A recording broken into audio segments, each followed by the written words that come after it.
Welcome. This is Power Trading Radio Live, fueled by Online Trading Academy. For more information, visit powertradingradio.com. Now, here's your host, Merlin Rothfeld. Hello, everybody. Welcome to Power Trading Radio. Merlin Rothfeld with you for your Thursday afternoon edition.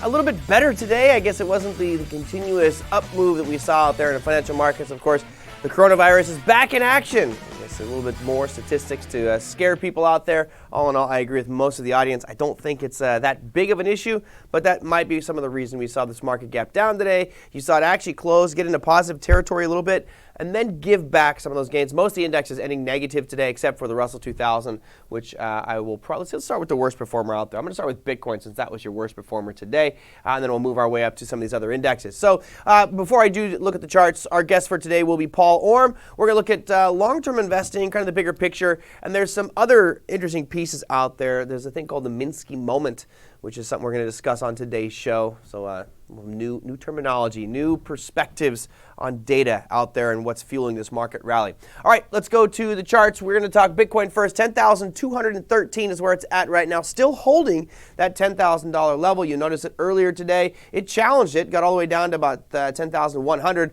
But still holding on. Down 1.29%, which made it your number 7 on the day. So not the best showing, but it's all right. We'll make do from here on out. I'm sure it'll hold at 10,000. As many of you crypto enthusiasts are probably pretty excited about it holding that level as well. All right, that was your Bitcoin. We will jump from there. We got all kinds of charts to look at. We're going to go to the 10-year treasuries. That's going to be the NZ futures product on the Chicago Board of Trade. You guys can see here, we still have our indicators on from yesterday. So there you go, Brendan. You got your DMI on there. I'm going to remove the DMI. Don't really need that indicator on our charts today. Oh, nope, wrong one. You got to go to studies, TJ, to delete that bad boy. And we'll take that one off of the Click platform. And now we have a clean and pristine chart. Only one line on there, which you know what? Let's take that one off too. Nothing there but price action. All right, this is your daily of the U.S. 10-year Treasury futures note. You can see we had a long topping tail on it today, all in all, ending still a green candle, but gave back a lot of those gains on that 10-year. That means that the yields were falling, down 0.8% to 1.617. All in all, not a monster move by any means, but still negative and making it your number 6 performer. S&P 500 comes in at number 5 today. It was looking pretty decent. Had a nice little positive move and then gave back a lot of it near the end, ending just slightly negative. I mean, ever so slightly. Most of these indexes were that way. S&P was down 0.16% on the day, closing at 3,373 to round out the session. You do have this candlestick formation here, which is called a hanging man formation after a long rally. You can see kind of the excitement that happened during the session, or actually in the pre-markets. I'll show you why the pre-markets are nice to watch, because if we go to, let's say, a 15-minute time frame, you guys can see yesterday after we closed, some nice market sell-off. And then really most of today was a rally. We saw a pretty nice rally, but there was a big sell-off yesterday in the after-hour session. If we look at something like a different market, say, for example, we want to look at the ETF for the S&P 500, which would be the SPY. Notice the candles look very, very different. It's going to be a completely different perspective of what happened out there with price. You don't see that long top, that long tail. You see a very, very different looking candle because this is where it opened up this morning. But if you were trading futures and had access to that 24-hour market, you could have potentially capitalized on some of that downside sell-off we saw in the after-hour session. All right, that was number 5, was the S&P 500, as I mentioned, down 0.16, just slightly better. NASDAQ. Here's your NASDAQ 100. The composite was down 0.14%, 9,711. Almost the same identical formation you saw on the S&P on the NASDAQ today. Many candlestick practitioners say that this is a reversal pattern, but we'll have to wait and see. Given the momentum right now, it would certainly be due for a pullback percentage-wise, but candlesticks aren't the only thing out there we should be paying attention to. So that was number 4. Finally go to the podium. Russell 2000 is our first positive guy on the day, eked out some gains. It did break above that, an area of supply that we talked about a couple days ago that thought it would probably knife right through. I said, look, I think we're going to see this spike we saw on the 6th of February right there ate away at most of that supply, right? Anything that's institutional probably got evaporated, and you can see over the last 2 sessions, we pretty much ripped right through that. Russell was the strongest. What you're going to see next potentially is a challenge of the all-time highs on the Russell 2000. We'll see if that does come to fruition. Right now, you're at 1,693. That's a gain of 0.26% on the day for the Russell, which gives it the bronze medal. It's finally back on the podium. All right, GC. Go check out our gold futures. Gold on the day up about 0.5%, 0.47. From a technical perspective, you don't see too much happening here. I mean, obviously, it's a nice big green candle today relative to what we've seen over the past few days, but it's not really breaking out of any zones or ranges that's noteworthy. I did get a couple questions asking about this specific point right here. I guess on the very short term, you could say we did come into this high from 3 days ago, but I don't put a lot of emphasis on that. If I were to be shorter term day trading, for example, or maybe swing, I might break this down into, let's say, a 15-minute chart or an hourly and see if I could pinpoint maybe those levels. But for this show, we don't do that. We'll save that for the classrooms. Gold, 0.47% gain, 1,579 on the session, and that's where it's at right now. All right, your final one. Crude oil continuing on, certainly not the big percentage gainer that we saw yesterday when it was up over 3%. Today, only up 0.68%, 51.52 is where it closed at, and that is where it is sitting right now in the after-hour session. So there is your crude oil chart, taking number one spot today. Hopefully you guys are on board that one here. Again, we're coming up to a mark. Go down, move that blue line down a little bit further, right about there. Perfect. Right around 52.25. You've got a high that was put in a few days back. But if we break above that, I think you'll start to see some potential turnaround here in crude oil. Okay, we can stay on these charts, TJ. You don't even need to come to me. Let's just keep going. That was your top 7, by the way, but I did have a question from a viewer out there yesterday. Dave, he asked me, please, could you look at this one? And I didn't get a chance to look at it yesterday. My apologies. I will have to do a little bit of reworking here because these are the lines that I had set up as far as trades go. But you can see it ripped right down below it and took them out. So there you go. That's a loss on that specific trade. Let's go to the Euro USD. You said a 15-minute time frame. It's 60 and 15. So let's change this over, TJ, to a 15-minute time frame. I think that the numbers, Dave, that you're going to ask me about are already gone because of the way that price moved. You were talking about an entry price at 1.0931. Okay, so you're actually, wow. Oh, you're going way up there. 1.0931, TJ. So keep moving up. Keep moving up. 09. You're way out. You're way up there. Okay. I think you're looking at a breakout trade here. 1.0931. There you go. That's right where we need to be. Take profit at 1.0905. Why? Yeah, I'm already going to say now. 1.09005. That's the beauty of doing these things live. There you go. And then where was your stop loss? 1.0945. All right. So right away, I'm going to say no. Don't like the trade. Why? Because if you're looking at this 0.093, I'll just put it right at 0.93. You are looking at 14 pips worth of risk, and your profit target is 26 pips worth of risk. That's less than 2 to 1. That's unacceptable, for me anyway. We all have to set up what our variables are, but as a guiding principle, we would say you want to strive for at least 3 to 1. There is logic behind that because we know we're going to take losing trades, but hopefully those don't lose us too much. You're almost... you're less than 2 to 1 on this one. So I wouldn't take the trade. I'm not a fan of this one, David, but there you go. I think I answered it. How can we modify it? And let's be honest, this is from when you did the show yesterday, so my guess is when we did this, we were probably here somewhere like that. So how would I have modified this, or how would I modify it for today?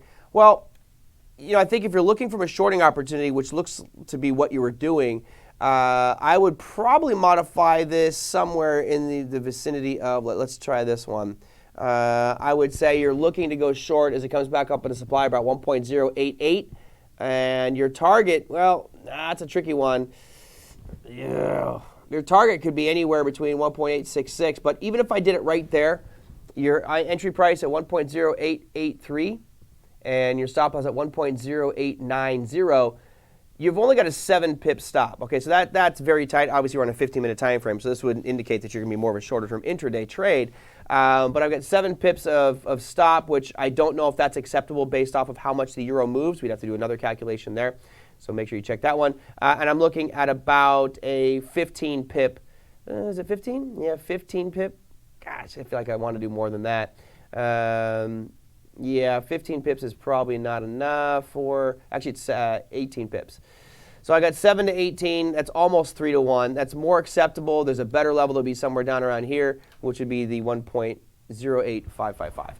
So anyway, there you go. I just wanted to modify that one slightly. I didn't really even understand. I didn't like the zones that you had up there, David. I thought that they were a little bit too stretched out beyond the supply and demand zones you had mapped out. But wanted to make sure I got to that one since you took the time to send it on into us at the Power Trading Radio YouTube channel. We appreciate that. Hopefully I answered your question on that one, and now we've got that trade out of the way. Got it under the belt. All right, we're going to take a quick break. We come back. I'm going to have Paul Orme on the program. Paul's going to talk to us about long-term investing, strategic investing, and talk about this thing called the Minsky moment. If you guys have any questions, send them on in at powertradingradio.com. You can click the little button there that says Power Blast, or go to our YouTube channels. We're broadcasting on our Online Trading Academy's YouTube channel, as well as Power Trading Radio. And we'll be right back after a short break.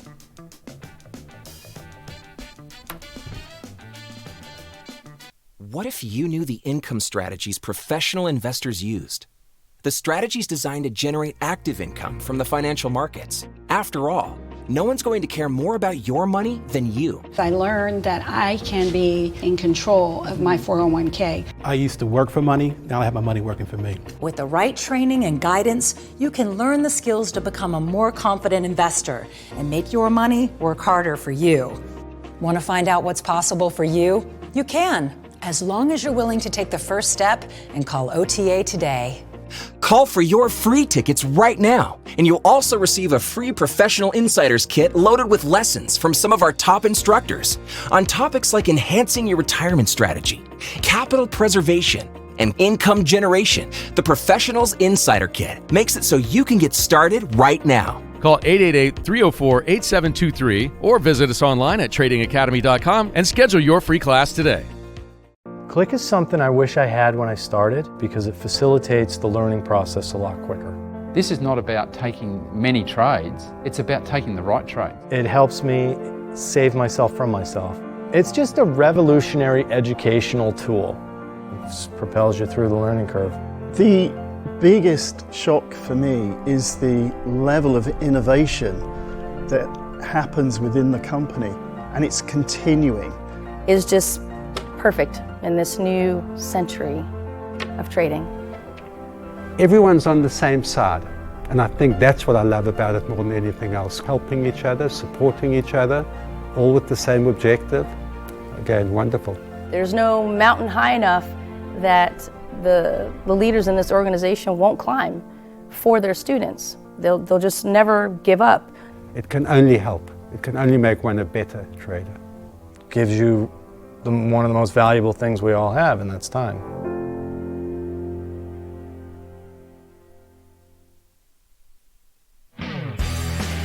Welcome back to Power Trading Radio Live with your host, Merlin Rothfeld, and today's special guest. Hello everybody, welcome back to Power Trading Radio. Merlin Rothfeld with you for your Thursday edition. It is Thursday. Hello everybody. I want to give a quick shout out to some of our viewers. We have Jeff. I love it, Jeff. You were lurking in the shadows. He says, Merlin, I've been lurking in the shadows for a while. About time I said something. Well, welcome to the fray. Yes, don't worry. Sometimes I do get a little bit mean, only for very, very rare occasions. But great to have you with us, Jeff, Don, and Dana on Online Trading Academy's YouTube page. And as well, we've got Big Eb, Dunkster Tran, Kevin, and others. Suraj, hello again. I got to give a shout out to everybody. And Jorge, welcome, guys, to your Power Trading Radio YouTube channel. There was a quick question that was, Dunkster says he should buy here if he thinks it's going to go up that high, right? Yeah, and I think that that's part of the analysis we all have to make for our own specific situations. If you think something's going to be rallying all the way up to a level that's very, very far away from where you're at right now, whatever the justification is that you think it's going to rally up there, that might be a long opportunity. Now, it doesn't mean you need to take it right away. I think you do have to do the analysis, right? Because we want to make sure that if we make that trade long to go up to those levels where we find supply, that our downside is protected. So as long as the reward to risk ratio is appropriate for that trade, then sure, go ahead and take it. But what we don't want to do is fall into the trap of taking every trade that comes our way. That becomes a little bit problematic. And what I've learned from my own self is it kind of damages your psychology if you're just shooting at everything that moves. It's best to be a little bit more selective in what you're trying to trade. All right, so good comment out there, Dunkster. Thank you. Let's see, our guest today, haven't had him on for quite some time. I don't even know where he's at today. He teaches strategic investor options as well as core strategy. We've got Mr. Paul Orme joining us today. Paul, where are you? Hey, Merlin, I'm at home right now, and I just finished up a Orlando options class, and next week I'll be heading off to Boston to teach strategic investor. Nice. Well, how are you liking it? You know, it's interesting as the mission, obviously, for Online Trading Academy is to make sure that this content is the best possible content to help people really understand the concepts. And sometimes it's like trying to drink from a fire hose. And the content over the years, when it was Proactive Investor, obviously has been morphed, massaged, changed multiple times depending on who's been involved in the process. I'm curious to know, and of course, I was involved in the process, so if you have anything bad to say, you could just tell me right now. But Russ Allen, Larry Jacobson, myself, and a few others spent a ton of time reworking this to make it more of a step-by-step process. How are you liking it, and how is the class receiving the new strategic investor? Well, I think it's fantastic. I think the way that it's been separated, we have 2 days, so it covers the question that everyone has, which is, how do I put together the funds that I have appropriately given where I am in my life? In other words, am I just starting out? Just getting a job, just got out of college? Am I kind of at the midpoint where I have a family, and then now I'm trying to pay for a house, buy a house, maybe save for college education, and then finally, what about when I'm close to retirement or in retirement? What should I be doing? And so it starts out with that basics. And I found that in teaching this class over many years, that a lot of people haven't been even educated on how they should make choices in their 401k. Mm-hmm. And so there's really a need for some basic financial education, because that's totally absent from high school or college or even anywhere to get an appropriate education. You know, it's funny, when we sat down and mapped this out years ago, one of the comments that kept coming up from the instructors, those of us who are trading, we said, look, I didn't learn any of this stuff in college. And I went through, got a 4-year finance degree, and I wish I could remember my professor's name, because I would call him out on air saying that was one of the most pathetic educational experiences I've ever had, was my finance and investments classes. It was an absolute joke. Didn't explain much about the markets. It was all really kind of long-term investment and fundamentals. But to ignore the technical side of it, you're ignoring half the argument. So most people aren't taught what to look for. And the interesting thing is, for everybody watching right now, I know we've got a bunch of people all around the world watching. Tomorrow, when you go to work, just stop one of your colleagues and be like, hey, can you tell me one of the components that's in your mutual fund or in your 401k? And they'll be like, I don't know. I just contribute every month. Well, therein lies the problem, because the industry has led us to believe that every month or every 2 weeks when you get your paycheck, you just dump in a little bit of money in there. It arbitrarily buys you a percentage. You don't even know when it buys you. You think it buys you right away, but it might be timed inappropriately. You don't even really know what you're buying because you filled out a couple arbitrary allocations right as you open that thing up. But most people don't have a clue. So we structured that strategic investor course to right away make you understand exactly what you were holding. So there's no misconceptions, and you'll be the smart one around the water cooler at a minimum. From there, it goes into designing a portfolio, the different considerations, because all of us are different. Paul's long-term portfolio is going to be extremely different than mine, which will be completely different than Kevin's and Big Eb on our Power Trading Radio YouTube channel. So it's important we all understand this stuff, because we were not taught this in school, and I think that what we did learn as adults was wrong. We were taught by E.F. Hutton. You're taught by these guys who are big financial firms who are just trying to make a ton of money off of you. All right, I just went on a total rant right there. Sorry for that one, Paul. I didn't mean to. It happens sometimes when I get passionate about something. Paul, I don't know if you know my background. Absolutely. But I worked for a financial planning firm, because I actually thought that being a financial planner would be great, because here is the sense of altruism, and that a financial planner is working for the benefit of their customer. And I was shocked to find out that the specific one that I was working on, they were getting kickbacks after kickbacks from the mutual funds that we were promoting. We were pushing these mutual funds, which on paper seemed okay until you looked and saw the 5% front end or back end loads. And then the owner of the firm was just getting these lavish kickbacks and trips and all this stuff. And I was like, I just don't think that's right. There's a reason. It's almost like these drug companies going to the hospitals and giving doctors kickbacks for promoting specific drugs. They may not be the thing that you need, but they are getting compensated by promoting it. And I think that's the wrong approach to either medicine or the financial markets. So that caused me to search for other things, and luckily for me, I found Online Trading Academy. What would you say is probably the biggest takeaway for somebody who's thinking about strategic investing or looking at their long-term portfolio? What would you say probably your biggest takeaway for them? The biggest takeaway is that you need to understand the basics of, the key thing is compound interest. To me, and we cover that, and people say, well, what's the big deal about compound interest? And we show visually, probably for the first time many people have seen it, when someone starts saving $100 a month when they're 25 versus waiting till they're 35, 45, 55, or 65. And there's a huge difference and a huge benefit because compound interest starts paying huge dividends to you the earlier you start. And that's something that everyone needs to be aware of. Yeah. Well, I think Einstein, it's funny because it might be misquoted, but he says one of the most powerful forces in the universe is compounding interest. All right, I'm just going to save this second segment here. There was something that you sent me, which I really want to talk about, called the Minsky moment. When we'll get to that one here a little bit later on.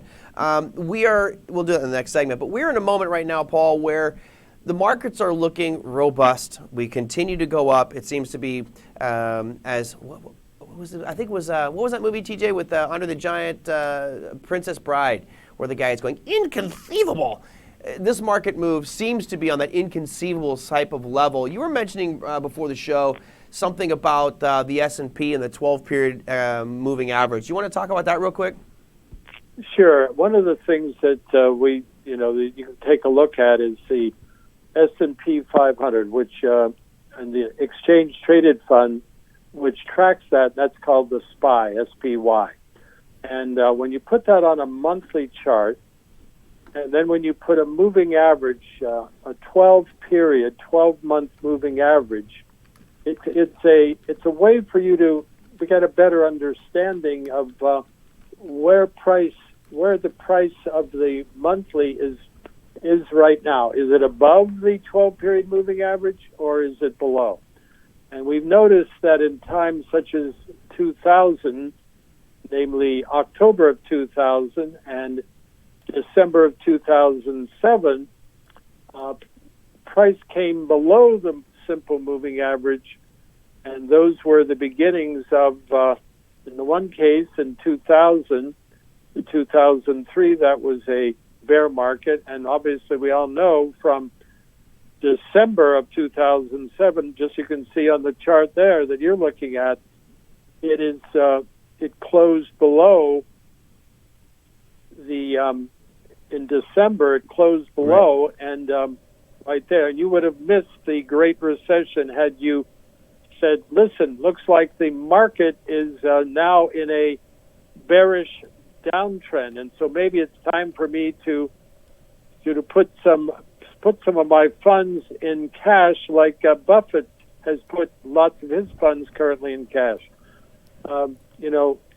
We learned that Buffett has $128 billion in cash right now.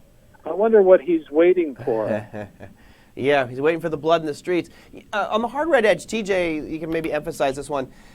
I believe in this thing called elasticity of price. Some viewers might think it's all hogwash, but this moving average here, this line that TJ is tracing over on your screen, in this case, it's a 12-period moving average, and since this is a monthly chart, it's basically saying it's looking back the past year. And what's interesting Correct. For this is you notice that price historically, we can zoom way out, sticks relatively close to it. You'll notice whenever it does get really extended above or below, there tends to be a snap back, right?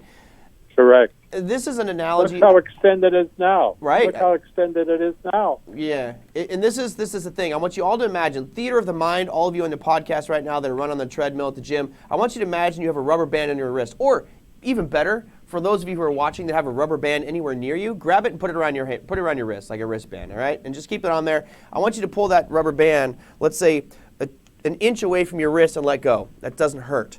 Now pull it 3 inches away from your wrist and let it go. You might feel a little sting. Now I want you to pull it a foot, 12 inches away from your wrist, and see how that feels when it snaps back. This is setting up to be one of those potential pain points. And we see it historically where things get these big accelerated moves. We could all pontificate or come up with a hypothesis about why we are moving so aggressively right now. All we know is that we are moving aggressively.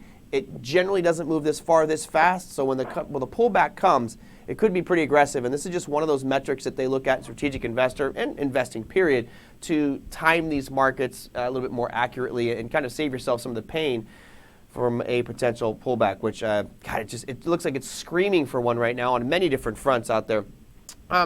Paul, we're going to take a quick break. When we come back, I want to talk about the Minsky effect, or the Minsky moment. Yes, we've got a lot of things facing our markets right now, from the coronavirus. Of course, I'm pretty sure that the beverage company is not too happy about that name. I saw people pouring out 12 packs on YouTube of Corona. Just send your Corona to me. You can keep the virus. I'll just take the Coronas and relax on a beach of my own.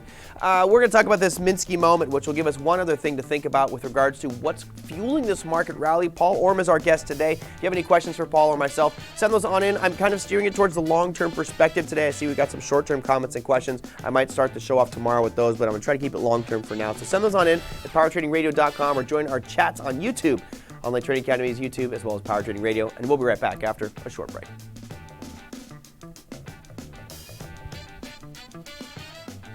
Learning this way is fine when the stakes are low.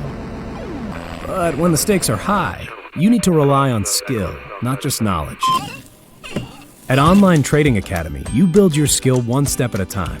We teach our students to trade and invest with a strategy, not a hunch. You learn our methodology, then practice it. You get to make mistakes and ask questions, and watch instructors make live trades.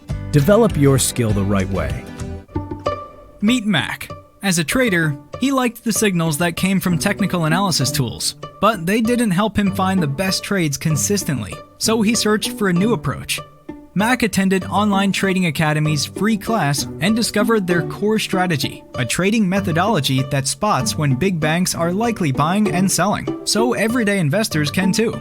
Mac carved out a path to trade and invest with confidence, and so can you. Call 888-304-8723 or visit us online at tradingacademy.com and schedule your free class today.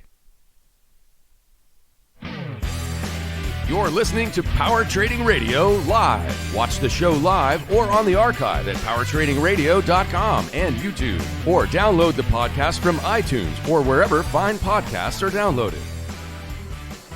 Hello, everybody. Welcome back to Power Trading Radio. Merlin Rothman with you for your Thursday afternoon edition. We've got Paul Orme joining us today. Today's focus is going to be on the longer-term investment side of things. So for those of you who might be thinking about 401ks and IRAs, etc., this is the show for you. We've got a topic that Paul brought up to me, and Paul's always bringing in interesting discussions to the show, and I appreciate it because it always gives maybe some fresh perspective of things. One of them is called the Minsky moment, and this is something some of you may never have heard of before, but when we take a step back and think about what might be fueling either a market rally or a potential crash, after it's already crashed, what might be that factor? So, Paul, walk us through a little bit about what the Minsky moment is, kind of in a nutshell, and then we'll take a look at some charts here.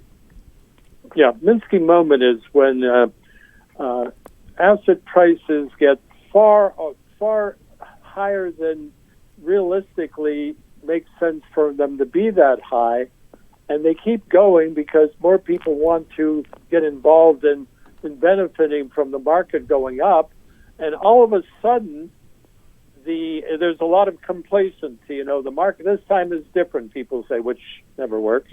Right. And all of a sudden these assets that have reached stratospheric heights get repriced in a very short period of time. Basically, they collapse. And it has to do primarily with cash. And you have to understand, just everybody put yourselves in our own seats, right? And that seat is, you're sitting there at home, you've got some cash in your savings, you're checking, maybe some equity in your home, and the market is flat, not going anywhere. Okay, well, you're probably not going to do much. Now the market starts to rally and it keeps moving, and the market's moving up, and you're going, ooh, I want to get in on some of this. So you take some of your savings or some of your IRAs and you contribute it into the equity markets, which does what? It now fuels that market even more. Now, once this continues and we get 360 plus million American people all kind of contributing and putting more into the equity markets, all of a sudden the equity markets take even higher highs. Of course, at this point, people are going, wow, I might even start borrowing money. I might actually take a loan against my home because I want to make sure I get as much of this as possible. And what this does is it brings in, it's called negative cash. I mean, you don't have cash anymore because you're so leveraged in the market. Now, the danger here is that things get so elevated because people are borrowing money, and this would happen back in 2006 and 7 when people were taking loans against their home, right, refinancing and just buying other assets or buying equity markets. And when all of a sudden there was a knee-jerk market move down, their inability to make those loan payments skyrocketed. Now, in this case, what we might end up seeing is something where the equity markets fall so far so fast that it margin calls everybody. So Paul's got a great chart here. I'm going to start with the first one, Paul. This is the free cash balances versus the S&P 500. For the viewers out at home, I'll walk you through it, and then maybe you can tell me what this might mean to you. On the left-hand side, you'll see there's some red and green arrows. Above that horizontal line means negative free cash, meaning that you are essentially borrowing. And when you see markets nice and positive, that's when you get the most negative free cash, right? Because positive is when people are pouring money in. Negative is when people are pouring money in.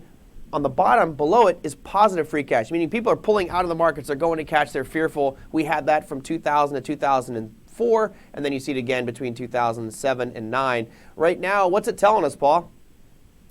Well, this was put together by Lance Roberts of Real Investment Advice, and notice it's saying that basically it's a graph of I don't want to be left out. You know, right. The market goes up. I don't want to be left out. So, you know, first of all, I can't believe it's going up, but then it goes up, and then I don't want to get in. But you know, my friends are all in, and they're all talking about it, how much they've made. You know, and Apple keeps going up. And finally, I said, well, I got to take some money, got to borrow some money, and then I'm going to invest in the market. And so this level here of continuing upward borrowing propels the market further up. And finally, everyone's so complacent because, well, the market just goes up. You know, last September to now, the market's just gone up and up and up and up and up.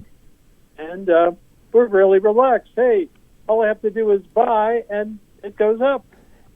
That's it. Just buy it, and it just keeps on going. Well, you know, that's part of it. There's some other factors out there that we'll walk you through here. And just to show you, this is margin debt growth, and this I think is the interesting one. We see historically, going back through many, many years, that as that margin is borrowed money.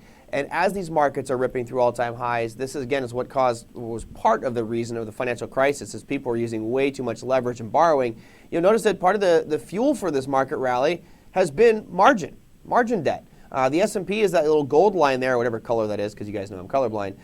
But notice that the margin has been way higher, meaning that it's been what's pulling this market up. If there is a moment, this could be, in my opinion, this will be the black swan moment. It's going to be when this market has a knee-jerk reaction down, an aggressive one of, let's say, a 10% down move in a couple of days. People are going to start getting margin called left and right by their brokerage firms. Then all of a sudden you see that knee-jerk reaction where it really accelerates to the downside. And it really is nothing to do with the economy being poor. It's just that the market has been propped up so much by using margin and borrowed money. Now, you had one more chart here I want to get to because we kind of have to wrap up here, Paul, but it's this unconnected from reality piece where you talk about global GDP versus equities. This, to me, is probably the most telling as far as a red flag out there. What is this one saying to you? I'm still seeing margin growth. Oh, you know, there's the wonderful delay of the internet. So you and I are real time, but the chart's going to take a second to catch up to you. It's your global GDP versus equities, and it's funny if you go back to early 2018. You know, it looks like global GDP was right around 4.75%. Now we're at 1.99. It's been an aggressive sell-off in global GDP, yet the equity markets are continuing to make all-time highs, especially the MSCI. Yeah, that's another telltale. In other words, we seem to be unconnected from reality, right? And that's the other chart that shows a chart of GDP versus the market. And this is a measure that Buffett uses. In other words, where's the market versus the gross domestic product? And if they get too far out of whack, they have to correct. And that's probably why he's got quite a bit in cash. And maybe we should realize that complacency is now becoming our enemy. If we just relax and say, well, onward and upward, take a look, as we showed earlier, we're far away from that moving average. And you might say, well, that's just math. No, it's just, it's not. It's saying, if you look at that, you see it's as far away that it's ever been. Right, yeah. So don't be so complacent. In other words, be careful. Lots to think about. Of course, for those of you who are taking Strategic Investor, this is one of the topics du jour, and some of the stuff we've incorporated into it is understanding these metrics and kind of big picture items. Just because we have discussed the Minsky moment or this GDP versus equities, none of this means you need to get out right now. It basically is just, it's food for thought. And as we start to look at long-term perspectives or even shorter term, it all revolves around what your plan is in risk management. We've all enjoyed a close to 400% rally in these equity markets since 2009. What would be frightening would be for you to give much of that back because you just sat there and just, oh, well, it's going to correct, I know, but I'll just ride out long term. It's more important to set rules and say, hey, if it does drop below a certain point, there's a lot of things pointing to a bigger downside move. I'm going to probably sidestep a little bit of this and maybe go to cash or become more defensive in my portfolio so I don't give it back like I did maybe in 2000 or in 2007 and 8. So it's all about strategic investing and understanding what you can do to protect yourself using a variety of different asset classes out there. Paul, you mentioned you're back home after teaching out in Orlando. Where are you headed to next? Well, I'm up to Boston next week to teach Strategic Investor, and then after that down to Washington, D.C., and then in March I'll be in Atlanta with Strategic Investor, and then to Baltimore. Then in April, Kansas City, and also Long Island for options. So I'd like to meet any of the folks that are listening to Power Trading Radio. Come to any of those places, Online Trading Academy. Love to talk to you further about how to plan your future and how you can use our key strategies and our core strategies in order to make sure that you're doing things in a way that has some logic behind them. In a strategic manner. Well, absolutely. Paul, thanks so much for coming on today. I hope you enjoy your time at home and have a great tour. This is like looking at Kiss's world tour right here. Boston, D.C., Atlanta, Baltimore, Kansas City, and Long Island. Tickets on sale now. Call today. Paul, thanks so much. Hope you have a fantastic evening, and thank you for all your insights today. Take care. Bye. All right, bye. Oh, Paul Orme, guys. He will be teaching a bunch of different classes to talk about strategic investor. For some reason, that one is just tough for me to say today. Boston, D.C., Atlanta, Baltimore, Kansas City, and Long Island. For those of you who are Online Trading Academy graduates, I would encourage you to retake those classes. Remember, that's part of what you signed up for is this retaking of classes. I would encourage you to do it with different instructors because you get different perspectives. Although it's all built on that same foundation, it's the stories, it's the experience that these guys bring to the table, which can hopefully help you overcome some of the obstacles that you may be facing as you start, not only from an analytical or technical perspective, but certainly the psychological perspective is something that helped me up very much early on, listening to different traders that all kind of went through the same problems I had. All right, let's see. I had Jorge says, does my employer make money out of my 401k? No, they don't make money out of your 401k. What happens is there's people that definitely make money out of your 401k. Generally, there is the 401k provider, the company making the 401k plan for your employer. They're the ones making the money. So there's management fees and all sorts of different fees. Of course, if you want to know what the fees are, you can talk to your HR department at work. One little asterisk here, and I'm not a financial advisor, but I want to explain something real quick here. I know we got to go to a break. You say, my company doesn't contribute, only myself. I know my bank is making money with all the fees. Here's the thing. If you have a 401k plan and you have a self-directed IRA right next to it, if you had to choose between those two, you're probably better off, depending on how much money you want to take out of your current paycheck, but you're probably better off doing the self-directed IRA because you can go to any of these online brokerage firms. There's a ton of them. Just make sure they got their insurance. Use the big names. But you can go there and you can self-direct, which means you can put it in whatever you want.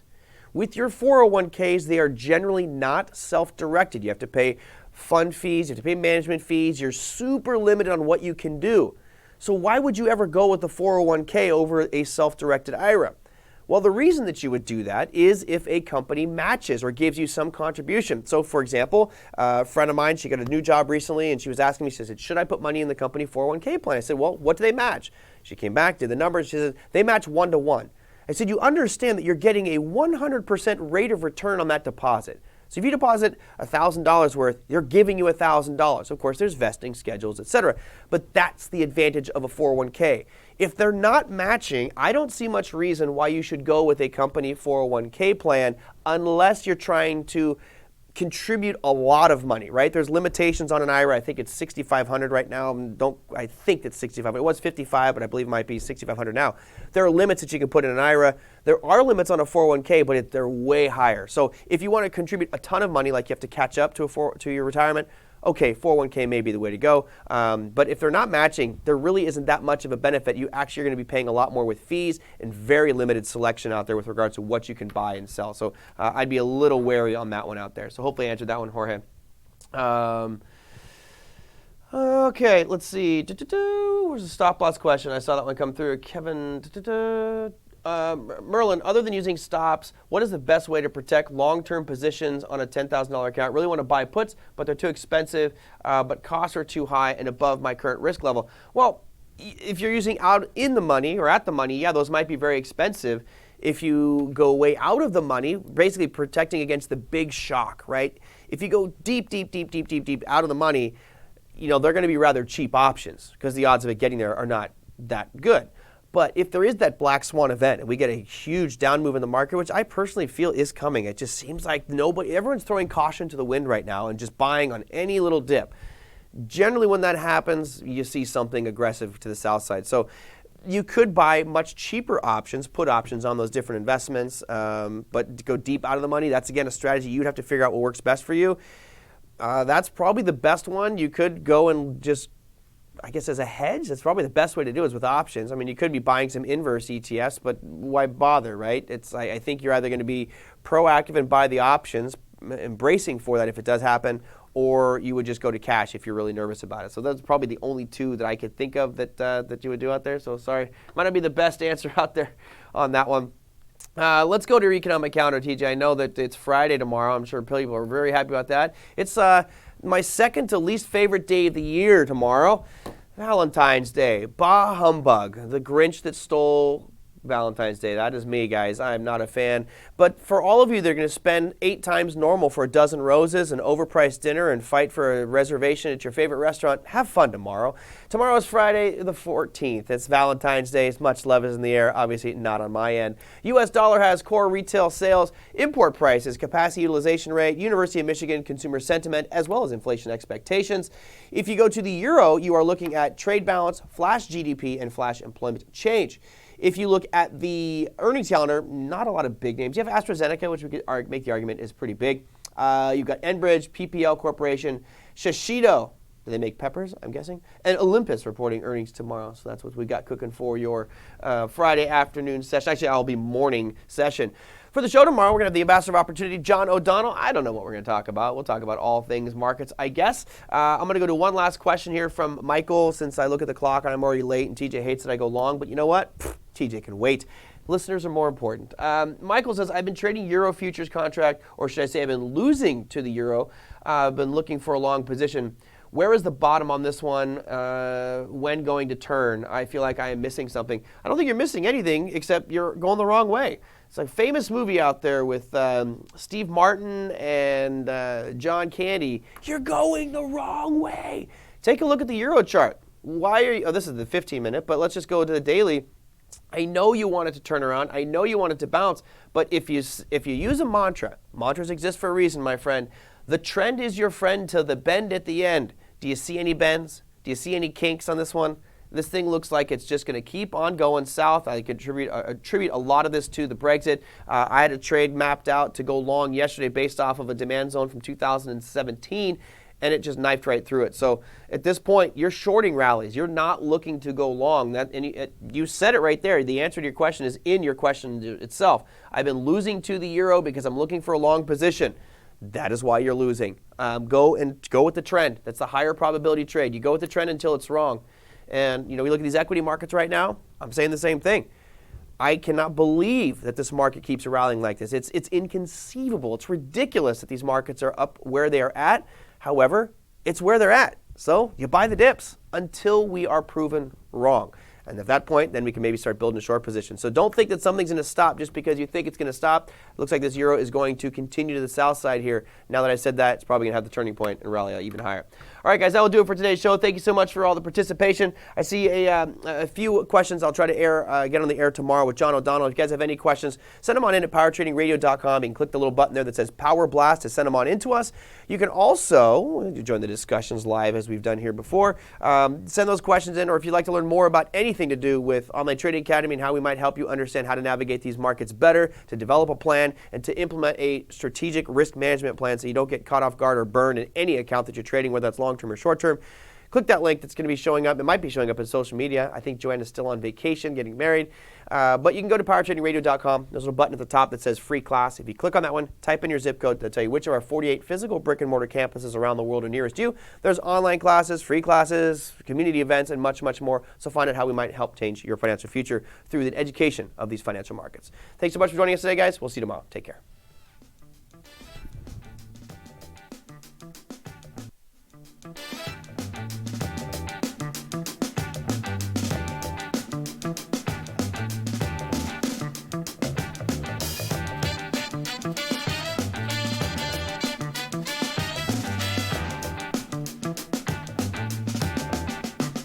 You're listening to Power Trading Radio Live. Watch the show live or on the archive at powertradingradio.com and YouTube. Or download the podcast from iTunes or wherever fine podcasts are downloaded.